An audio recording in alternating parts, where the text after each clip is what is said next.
আমাদের সামনে বলে একটা, আর গোপনে যাইয়া বৈঠক করে আমেরিকার দূতাবাসে। মুখে বলে একটা, আর যাইয়া গোপনে বৈঠক করে ভারতের সাথে। ইসলামী আন্দোলন বাংলাদেশের আমির ও চরমোনাই পীর মুফতি সৈয়দ মোহাম্মদ রেজাউল করিম জামায়াতে ইসলামীর তীব্র সমালোচনা করে বলেন, জামায়াতের দ্বিমুখী নীতির কারণে দেশের মানুষের কাছে তাদের গ্রহণযোগ্যতা প্রশ্নবিদ্ধ। তিনি অভিযোগ করেন, জামাত প্রকাশ্যে এক কথা বললেও গোপনে ভারত ও আমেরিকার সঙ্গে বৈঠক করছে। শুক্রবার রাতে নরসিংদীর পুলিশ লাইন্স এলাকায় এক নির্বাচনী জনসভায় প্রধান অতিথির বক্তব্যে তিনি একথা বলেন। মুফতি রেজাউল করিম বলেন, জামায়াতের মুখে এক কথা আর কাজে আরেক।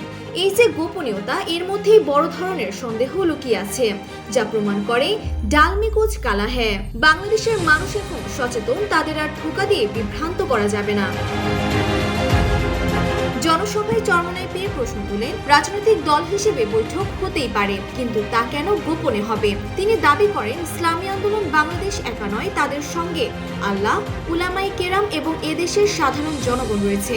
জামায়াতের সমঝোতার রাজনীতির সমালোচনা করে তিনি আরো বলেন, তারা প্রচলিত ব্যবস্থার মধ্যেই ক্ষমতা দখলের রাজনীতিতে বিশ্বাসী, আর এ কারণেই ইসলামী আন্দোলন তাদের থেকে আলাদা হয়ে এককভাবে হাত পাখা প্রতীক নিয়ে নির্বাচনের কঠিন সিদ্ধান্ত নিয়েছে। বক্তব্যের শেষে তিনি বলেন, ইসলামের নীতি ও আদর্শের উপর অবিচল থেকেই দেশের শান্তি এবং আখিরাতে মুক্তি সম্ভব। একমাত্র ইসলামী আন্দোলনই পারে একটি বৈষম্যহীন সোনার বাংলাদেশ করতে।